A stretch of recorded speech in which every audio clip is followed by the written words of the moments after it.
बोलिए कृष्ण कन्हैया लाल की जय। देखिए, हमारे सभी देवी देवताओं में नारायण भगवान का नाम सबसे उत्तम है। ऐसे ही हम कितने ही तीर्थ करें, चारों धाम की यात्राएं करें, गंगा स्नान करें, गोदावरी में स्नान करें, त्र्यंबकेश्वर पे जाएं, या हम यमुना नदी में स्नान करें, हरिद्वार जाएं, काशी जाएं, मथुरा जाएं, पुष्कर जी जाएं, कहीं भी हम कितनी ही बार जाएं, लेकिन कहावत एक है, सारे तीर्थ बार बार, गंगा सागर एक बार। क्योंकि गंगा सागर पर यदि एक बार भी स्नान हो जाए तो एक बार भी हजारों गायें दान करने के समान है। और भी जैसे हमने 10 अश्वमेध यज्ञ करे उसके समान ही है एक बार गंगा सागर में स्नान करना। क्योंकि मानव जीवन हमें मिला है तो हम यही चाहते हैं कि ये हमारा जीवन रहते हम सभी तीर्थ अवश्य कर लें। क्योंकि भारत की भूमि देवभूमि है। इस धरती पर स्थान स्थान पर तीर्थ हैं और बहुत से हमारे भाई बहने तीर्थ यात्रा के लिए निमंत्रण भी देते हैं। उसमें वो ट्रेन का प्रबंध करवाएंगे, बसों का प्रबंध भी कराएंगे। ये सुविधा दी जाए कि खाने पीने में, रहने में कहीं भी कोई समस्या ना आए। तो कितने ही भाई बहन है यात्रा के काम में भी लगे हुए हैं, कम खर्च में भी ले जाते हैं। ऐसे ही हमारा एक महातीर्थ है गंगा सागर। इसके लिए सबसे पहले हमें कोलकाता जाना पड़ेगा और वहां से समुद्र के थोड़ा पार जाकर के 2-3 घंटे का सफर और करके वहां पर गंगा सागर है और वहां कपिल मुनि जी का आश्रम है। कपिल मुनि वही कपिल मुनि जिन्होंने कपिल भगवान का अवतार लिया था। हमारे भागवत की कथा में कपिल अवतार की बहुत अच्छी कथा आती है। तो कपिल भगवान का जो अवतरण हुआ उसमें उन्होंने सांख्य शास्त्र का पुनरुद्धार किया था। क्योंकि हम आत्म साक्षात्कार और सांख्य के बारे में भूल गए थे। हम जब शास्त्री पढ़ते हैं, शास्त्री का अध्ययन करते हैं, जो बच्चे पढ़ते हैं उनके यहाँ सांख्य शास्त्र की पुस्तक उनके सिलेबस में लगी हुई है। उसमें यही कहा है कि कितनी ज्ञानेंद्रियां हैं, कितनी कर्मेंद्रियां हैं, फिर हमारा मन है। तो इनके बारे में बताया है। कपिल भगवान ने अपनी माता को भी ज्ञान दिया था और सभी को सांख्य शास्त्र के बारे में बताया था। वही कपिल मुनि, कपिल भगवान वहां निवास करते हैं। आज भी वहां एक मंदिर बना हुआ है और वहां पर 4 साल में एक हिस्सा, वहां ज्यादा हिस्सा दिखाई देता है। कहां पे? जहां कपिल भगवान का क्या है? मंदिर है। 4 साल में एक बार वहां जमीन का ज्यादा हिस्सा दिखाई देता है। तो ये जो कहावत है, सारे तीर्थ बार बार, गंगा सागर एक बार, तो मकर संक्रांति के अवसर पर, वैसे तो हम यदि वहां ना जा सके तो किसी पवित्र तालाब में, किसी पवित्र नदी पर मकर संक्रांति के दिन स्नान अवश्य करना चाहिए। इसका बहुत अधिक महत्व है। इस दिन मकर संक्रांति पर हरिद्वार में भी गंगा स्नान के लिए वह मेला भी लगता है और स्नान के लिए बहुत ज्यादा संख्या में हमारे बहन भाई जाते भी हैं। और त्रिवेणी का संगम प्रयागराज में भी है। फिर हम प्रयागराज में भी स्नान के लिए जाते हैं, वहां भी मेला लगा हुआ है। लेकिन यदि कहीं महाकुंभ भी हो, हरिद्वार में हो, प्रयाग में हो, कहीं भी हो महाकुंभ, फिर भी गंगा सागर के मेले का और गंगा सागर के स्थान का महत्व कम नहीं होता। गंगा सागर का अपना महत्व है। ये गंगा सागर महातीर्थ है और सबसे पवित्र नदी गंगा नदी है, जो गंगोत्री से निकल करके चल करके पश्चिमी बंगाल में आकर सागर में मिलती है। इसे गंगा सागर कहते हैं उस स्थान को जहां मिलती है, और इसको सागर द्वीप भी कहा जाता है। गंगा नदी और गंगा सागर के बारे में पौराणिक कथाएं बहुत सारी हैं। हमारे धर्म ग्रंथों में इसे गंगा सागर को मोक्ष धाम भी कहा है, क्योंकि मोक्ष प्राप्ति का भी एकमात्र ये साधन है। कोई भी व्यक्ति यदि गंगा सागर में स्नान करके आता भी है, तो वो अपने आप को ये समझता है कि मैंने पता नहीं क्या पा लिया। तो ये गंगा और गंगा सागर, उस सागर तक कैसे पहुंची? हमारी रामायण में के अनुसार भी और हमारी भागवत के अनुसार भी कथा आती है, अयोध्या के राजा सगर ने एक अश्वमेध यज्ञ किया था। सगर नाम क्यों रखा गया इनका? गर होता है जहर। इनकी जो माता है, इनकी जब ये अपनी माता के गर्भ में थे और इनके पिता की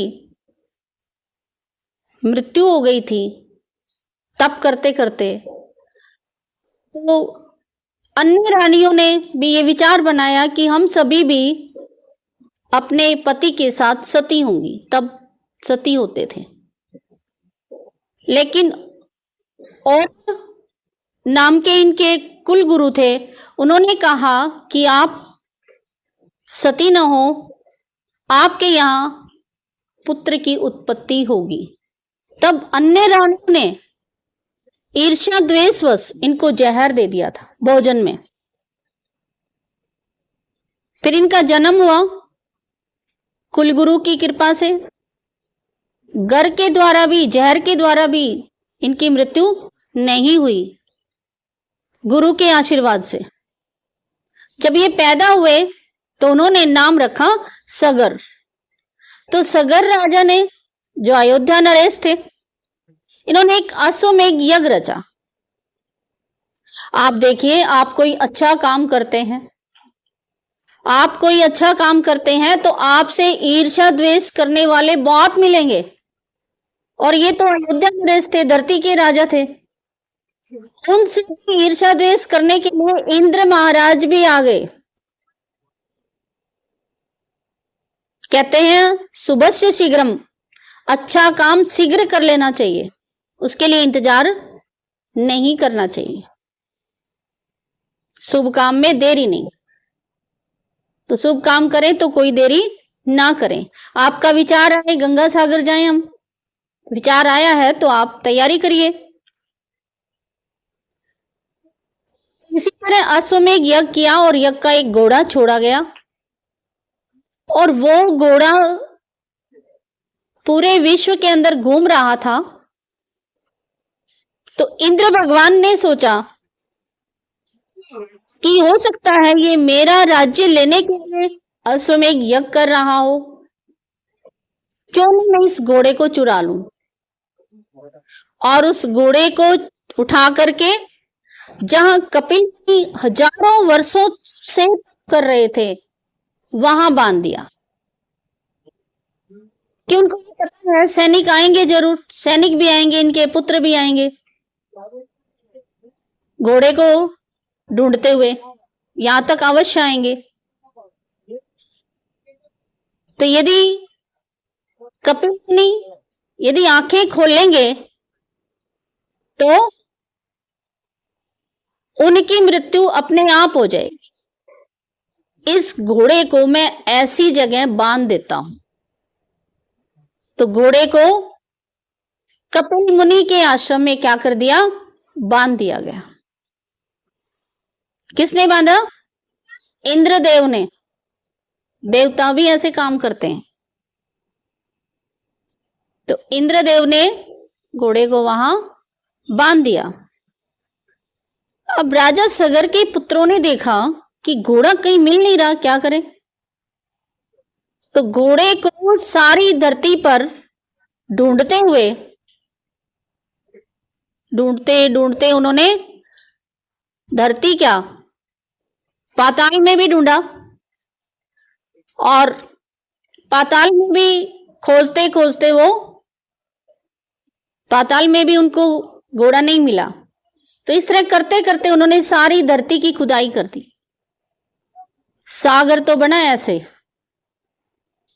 तो सारी खुदाई की तब भी घोड़ा नहीं मिला। आखिर वहां तक पहुंचे कपिल मुनि के आश्रम तक। जब उन्होंने ये देखा कि घोड़ा तो मुनि के आश्रम में बंधा हुआ है और जब कोई व्यक्ति ज्यादा थक जाए, ज्यादा मेहनत कर ले, तो उसका परिणाम यही होता है, थकावट तो अंदर की होती है और उस समय हम विचार नहीं कर पाते ज्यादा। इंद्रदेव तो यही चाहते थे।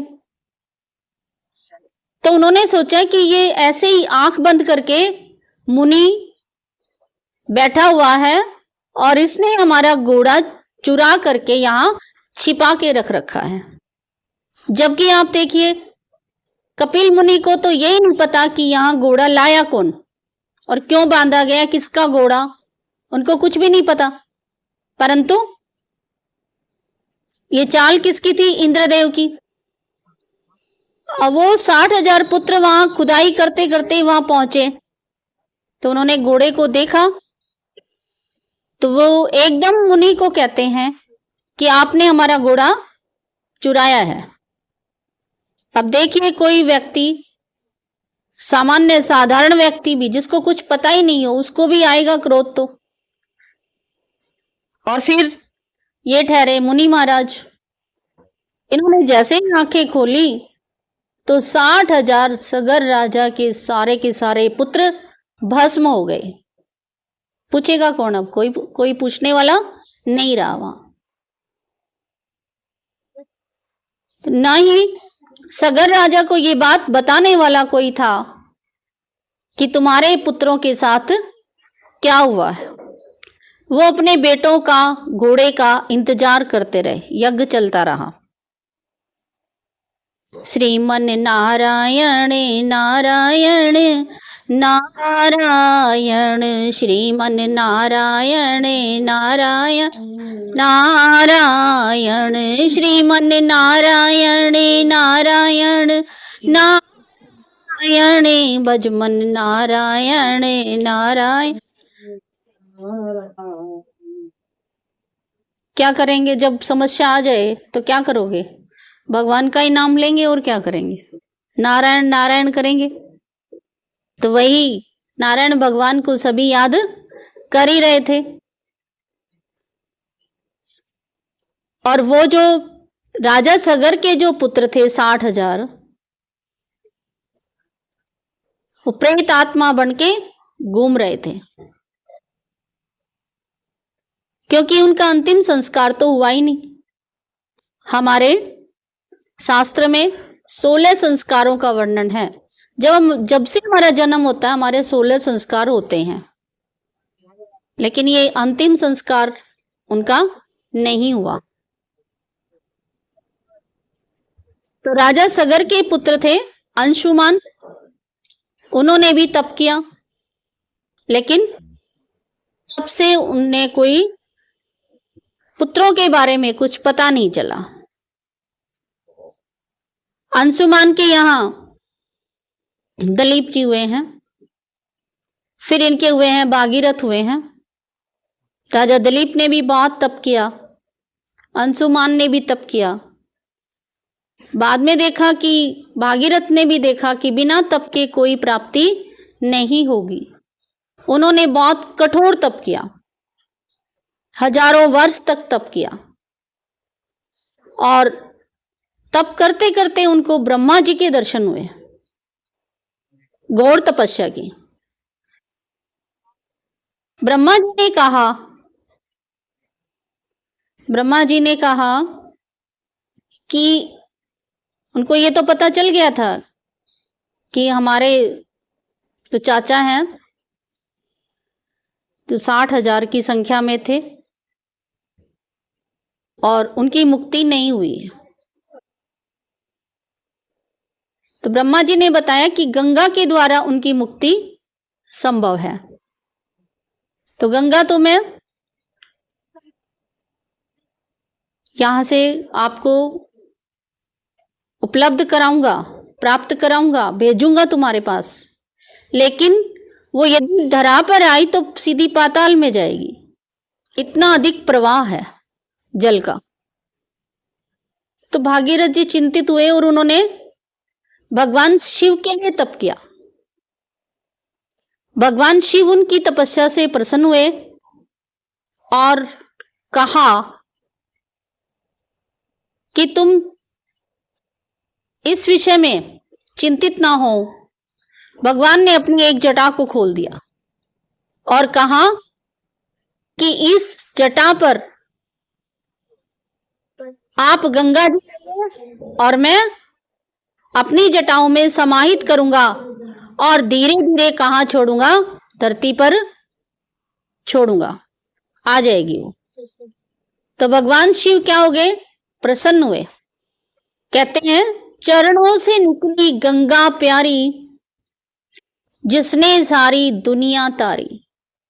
ब्रह्मा जी ने भगवान विष्णु के चरण प्रक्षालित किए थे, वही जल भगवान शिव के माध्यम से जटाओं के द्वारा धरती पर आया हुआ है। गंगा तो पहले भी पावन थी, परंतु भगवान शिव की जटाओं का संयोग पाकर, साथ पाकर वो बहुत अधिक पावन करने वाली हो गई। और इस प्रकार से भागीरथ आगे आगे, गंगा जी पीछे पीछे, पश्चिमी बंगाल में जाकर, सागर में जाकर के पहले कपिल मुनि के आश्रम में जाती हैं और वहां सगर राजा के 60,000 पुत्रों की सदगति करती है और फिर जाकर के सागर में समाहित हो जाती है। तो इस स्थान को क्या कहते हैं? गंगा सागर। क्या कहते हैं उसको? बोलिए। गंगा सागर कहते हैं उसको। और ये गंगा सागर में कब समाहित हुई, कब आई? मकर संक्रांति के दिन। किस दिन? मकर संक्रांति के दिन अंग्रेजी भाषा में 14 जनवरी को मकर संक्रांति मनाई जाती है हमेशा ही। तो ये मकर संक्रांति जो है इस दिन ये पौष मास में आती है। वैसे तो संक्रांति हर मास में आती है, परंतु जो पौष मास में संक्रांति आती है इसको मकर संक्रांति कहते हैं। मकर राशियों पर सूर्य जाने के कारण इस दिन का विशेष महत्व है। तो ये मकर संक्रांति पर यदि हम दूर के तीर्थ नहीं तो नजदीक के तीर्थ करें और गंगा सागर अपने जीवन रहते यदि एक बार भी स्नान हो जाए तो ये सारे तीर्थों के बराबर होता है और बहुत अधिक पुण्य की प्राप्ति होती है। हजारों वर्ष के तप की आवश्यकता भी नहीं है। विचार तो हमें शुद्ध रखने ही है अपने। फिर हमें मकर संक्रांति पर क्या करना चाहिए इस विषय पर भी बात आती है। दो चीजों का ज्यादा महत्व है, एक दान और एक स्नान। स्नान भी करें और दान भी करें। दान में हम क्या क्या करें इस दिन करें, 2-3 दिन पहले से ही लग जाएं। सफेद तिल का, काले तिल का, आटा हो, गुड़ हो, लड्डू हो, इन चीजों का हम क्या करें, दान करें। गंगा सागर में स्नान हो जाए तो बहुत अच्छा, नहीं तो किसी नदी में स्नान हो जाए। और कुछ नहीं, कहीं कुएं से जल निकाल करके, हैंडपंप से जल निकाल करके स्नान हो जाए। तो हमारे नल में जो जल आता है, पानी आता है, वो भी शुद्ध जल होता है। लेकिन घाट पर स्नान करने का अपना ही महत्व है। इस दिन खास भव्य उठ करके अपनी सास के पांव छुएं तो उन्हें बहुत अधिक पुण्य की प्राप्ति होती है। हम कह तो देते हैं अपने परिवार में अपनी बहुओं को, बेटियों को कि मकर संक्रांति पर तुम्हें ये करना चाहिए, ये करना चाहिए, लेकिन उसका महत्व तो पता होना चाहिए ना उन्हें। जब तक किसी बात को समझाया ना जाए तब तक वो कैसे करेंगी। इस दिन बड़ों के पांव छुएं और अपनी इच्छा अनुसार, श्रद्धा अनुसार, कम ज्यादा की कोई बात नहीं, अपनी सास को इसी तरह के कोई तिल के लड्डू, घेवर या फिर कोई और जो उनकी मनपसंद चीजें हो वो खाने में, और वस्त्र भी अवश्य दें। कई बार तो हम कहते हैं कि ये चीज मंदिर में दे आओ, लेकिन इस दिन तो अपने से बड़े परिवार में जो होते हैं, कई बार ऐसा भी होगा कि उनसे हमारी बोलचाल ना हो, तब उस दिन अपनी बोलचाल उनसे जरूर करनी चाहिए। दाल चावल का दान ब्राह्मण को अवश्य दें, दक्षिणा सहित दें उसको, क्योंकि हम और चीजों में भी तो कुछ खर्चा करते हैं। जो आपके घर में आते हैं पंडित या फिर आपके मंदिर में है, आसपास कोई भी है, आप जिनको देते हैं आप उनको प्रदान करें। इस दिन आप अपनी पुत्रियों के पास भी श्रद्धा अनुसार अवश्य भिजवाएं।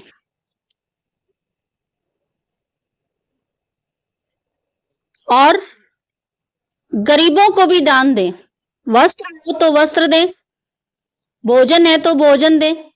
इस दिन आप देखते हैं कि हमारे गांव हो या नगर हो या शहर हो, स्थान स्थान पर कुछ ना कुछ बनाते हैं। जलेबी बनाएंगे, घेवर बनाएंगे, या फिर यानी पकौड़ी भी बना लेते हैं, कुछ भी बना करके भोजन कराते हैं। तो गरीबों को, गरीब देखा जाए कोई नहीं होता, लेकिन कहने में आता है, क्योंकि जो 2 रोटी खा के सोता है वो गरीब नहीं होता, और भगवान 2 रोटी की क्षमता सबको देता है। तो आप ये समझें कि जरूरतमंद कहें उनको, जिनको जरूरत है उनको आप वही भोजन खिलाएं जिसकी उसको आवश्यकता है।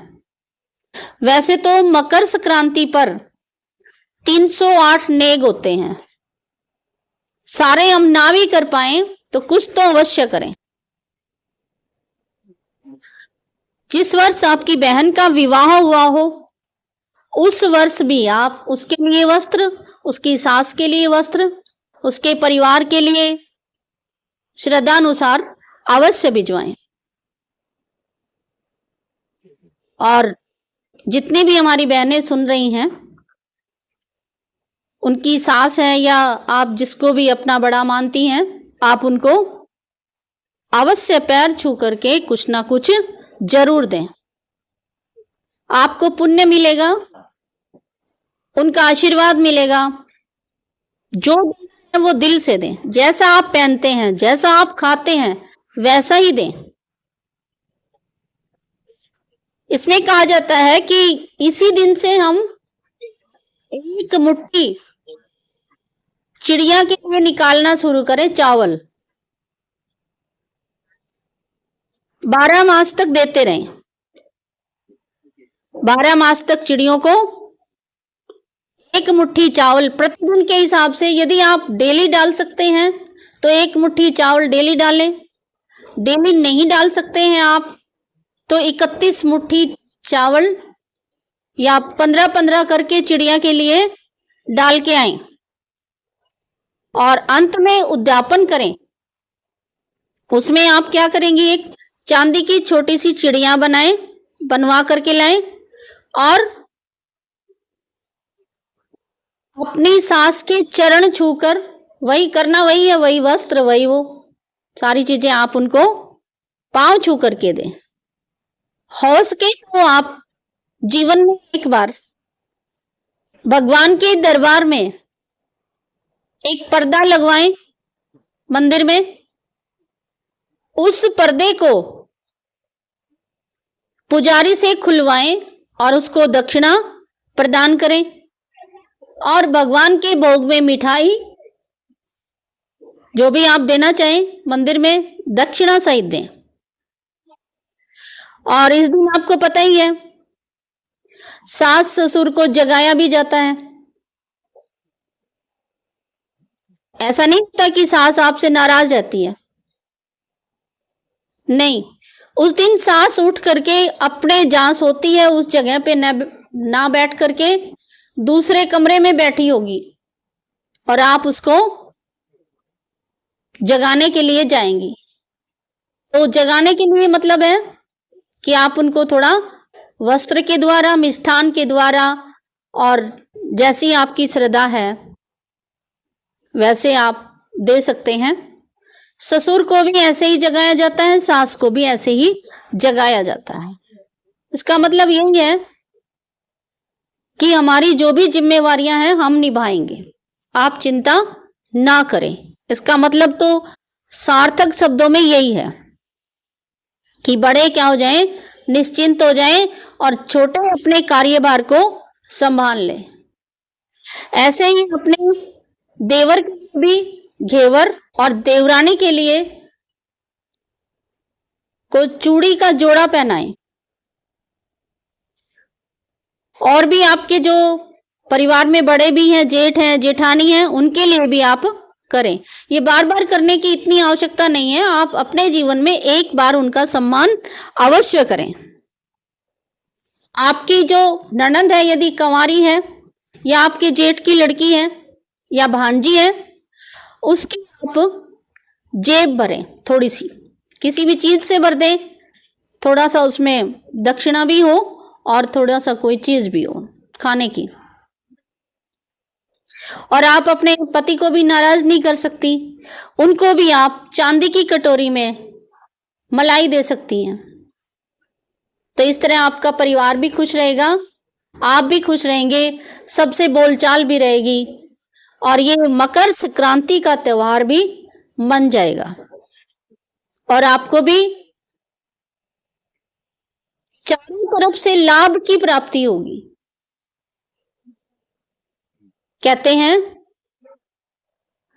हम जैसे अमावस के दिन भी करते हैं, खीर बनाते हैं, हलवा बनाते हैं, भोग लगाते हैं पितरों का, तो कहते हैं देवता अब हमने जो बनाया है वो परिवार खाएगा और देवी देवता भला मानेंगे।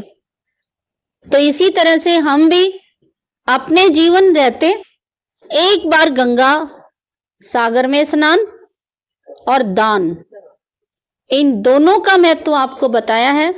आप अपनी श्रद्धा के अनुसार, इच्छा के अनुसार आप इस मकर संक्रांति के पर्व को, क्योंकि इस पर दोनों ही चीजों का महत्व है, दान का भी और स्नान का भी, किसी को भोजन कराने का भी, वस्त्र देने का भी। कि सर्दी का मौसम होता है, आप कहीं स्कूल में भी वस्त्र दे सकते हैं, कहीं जरूरतमंद को रजाई भी दे सकते हो, कंबल भी दे सकते हो, किसी को जरूरत है, ठंड के लिए कोई वस्त्र देना चाहे तो वो भी दे सकते हो। तो ये त्योहार पर आपके लिए दान का भी एक श्रेष्ठ बहाना है और आप अपने जीवन को सफल बनाने का पूरा पूरा प्रयास करें, क्योंकि ये जीवन हमारा बहुत अधिक कीमती है। इसमें जहां कहीं से हमें कुछ अच्छे शब्द मिल जाएं, अच्छी बातें मिल जाएं, सुनने के लिए, सुनाने के लिए कहें, तो हमारा जीवन क्या हो जाता है, श्रेष्ठ हो जाता है। बोलिए कृष्ण कन्हैया लाल की जय, सांवरिया सरकार की जय, बाके बिहारी लाल की जय, राधे रानी सरकार की जय, वृंदावन धाम की जय, गंगा सागर धाम की जय, गंगा मैया की जय हो। Please like and share.